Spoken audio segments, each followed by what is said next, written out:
This week on the scene, Rawle James and Pony Malta. The poem I'd like to recite for you is called You Are Love.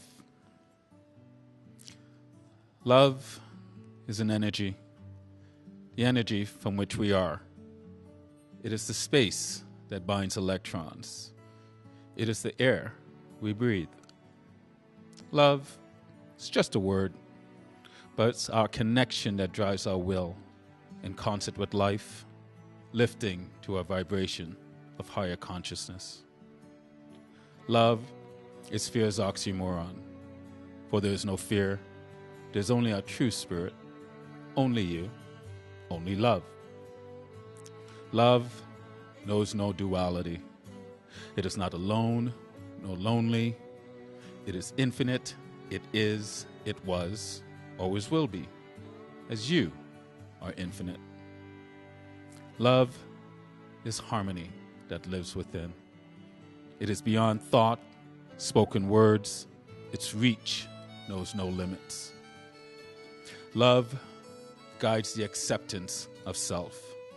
It is the Alpha, the Omega. It is the sun, the moon, the stars. It is all things, one thing, you. Love equals one, as we are one. It shines a light on fear. It illuminates the abyss. It cascades sight to heightens one's experience. Love is the now, for it fuels wisdom, and its knowledge is verb. It moves mountains to heighten your worthiness. Love is an anchor. It is complete, without malice, has no judgment, void of expectations. Love is your greatest treasure. It is who you are. Love is spirit. Love is God. Love is the universe. Love simply is. Love is you. After 25 years in the business world, Rawle James decided to take a different path and is now a poet, writer, coach, and mentor. His advice? Go against everything you've been taught and follow your heart.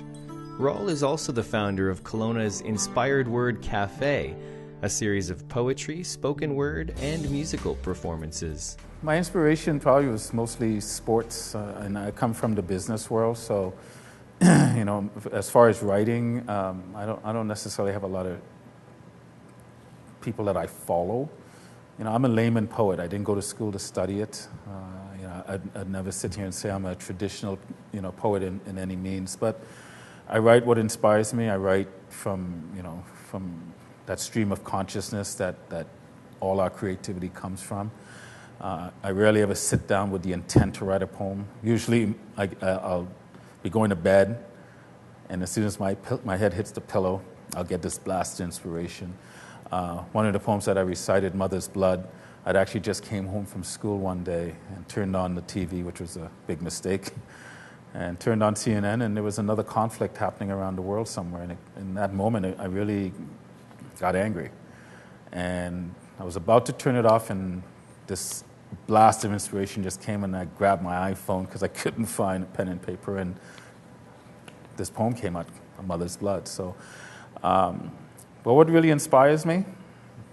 The 7 billion people and the other billions of creatures that I share this planet with. That's what inspires me. My poetry is about love. It's about choice. It's about consciousness. It's about shifting to doing something different in how we live. So I'm inspired by the people I walk this planet with, the creatures that I share this planet with. One of the poems I recited, You Are Love, it's become kind of the anthem for a show I do here in town called the Inspired Word Cafe. And love seems to be a constant theme throughout all the poetry that I write, an invitation to loving self, an invitation to learning to love each other, loving this planet that we live, and learning to love in a different way, not in the way we've been conditioned to think of love. I always use the analogy of, a man and woman in the meadows running towards each other, in this case, me with the dreads, and they embrace each other. To me, that's lust, and that's a good thing. We need lust, else we wouldn't be here. But the love I speak of, the love I write about, is a love that goes beyond this world. It goes beyond these meat suits that we walk about in. It's about really understanding the energies that we are. And in that poem I talk about that love is an energy, and that's exactly what it is. It's just a word, but it's the connection that we each put to it. It's neither right or wrong. It's what you say it is. But my version of love is really an invitation to start learning how to truly love yourself. Because when you can love yourself beyond this and understanding that I was here at the beginning, I'll be here if there's ever a proverbial end, you really stand a chance to truly loving somebody else in a different way, beyond conditions that we've been placed under. So I invite people, including myself, to love unconditionally, to love without expectations, and to remove the fear so we can truly embrace each other. This next one I'd like to recite is called We Fight for Peace. We fight for peace with trapped minds, guarded hearts, conditioned love, belligerent thoughts, inhumane behaviors, trade embargoes, unauthorized wars, one-sided laws, greed is right, eroding soil, polluted air, bloated bellies, thirst entrenched, homelessness, arrogant doctrines, suppressed rights, judgment in our blood, civil unrest, moral good, civilized torture, all along riding the roller coaster of Einstein's insanity, singing our polite phrases with guns, bullets, bombs. Peace, peace, peace. I want me some peace. We fight for peace. What an oxymoron.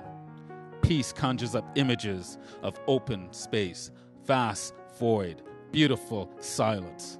Peace is the laughter of joyous children, embracing acceptance, the gentle sway of wind-blown trees. Peace is the air we breathe, the water we drink, the earth we walk. We fight for peace. Enough fighting. Shift for peace. Unleash our human splendor. Live for peace, like Bob, Nelson, Martin Luther King, Rosa Parks, Cochise, Sitting Bull, Mother Teresa, the Dalai Lama, Harriet Tubman, Eleanor Roosevelt, John Lennon, Yoko Ono, Medgar Evans, Tolstoy, Chomsky, Biko, St. Francis Assisi, Desmond Tutu, Florence Nightingale. No guns, no bullets, no bombs, for we are one. I see you, I lay down my tired arms, I rest within your love. Peace, peace, peace, I want me some peace. Peace is me, peace is you, peace is us. Peace. When I was young, I didn't think I thought this way. And then I was talking to some old friends from back in the day, because I grew up in Toronto, and they go, yeah, you're still deep and profound. So I guess I always thought this way, but I never really thought I was probably worthy of it, to consider myself a writer, to consider myself a poet. And I think I always cared about people, but when you feel you're damaged or you're broken, you tend to run away from them. You tend to kind of push things away that show up in your life. So did I always think this way? Not to the degree that I am today. The comfort that I have today is in who I am is never like I've experienced before. I truly love me. I love me first. And it has to be that way. I follow the example of the universe, and the heart right now is pumping fresh blood in our body. When it feeds the body, it takes what it needs first, and it distributes the rest. And if we follow that lead in today's society, people go, well, that's selfish thinking. And I always remind them that what's the first part of that word? Self. You have to be strong with self. You have to truly, I believe, truly learn how to love self, to embrace love from others. So today, I'm the most comfortable that I've ever been in my skin. So I'm sure I've had these thoughts when I was a younger man, but today I truly walk my truth, my walk, without fear, without worrying whether or not people like it or not. Don't get me wrong, I want people to like it, but if they don't, that's cool too.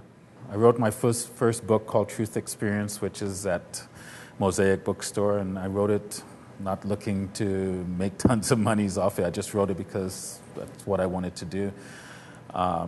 Right now, I have a great partner, my art partner, Kim Lake. You know, she's a graphic artist. She's also a poet, but we've been bringing my words and her art together, and I'm not sure what we're going to do with it. We're just creating and we're producing, and you know, people seem to like what we're doing. So we're just trying to figure out how we want to distribute it to the masses, in regards to trying to do something different as opposed to just charging people for art. I'm not sure. I just think my poetry is just an invitation to a different conversation. So I focus on that in regards to talking to many different people and inviting people to look at themselves in a different way and to get beyond the conditioning that we've been subjected to, that we're insignificant, that we're feeble, we're these feeble human beings. And I don't buy into that anymore, and I know a lot of young people don't. So I just will follow the art where it takes me, and you know, I hope I just keep writing. Well, not hope. I will continue to just write when poems show up, and I will continue to speak my truth, and wherever it takes me, I'll go. This next piece is called A Mother's Blood.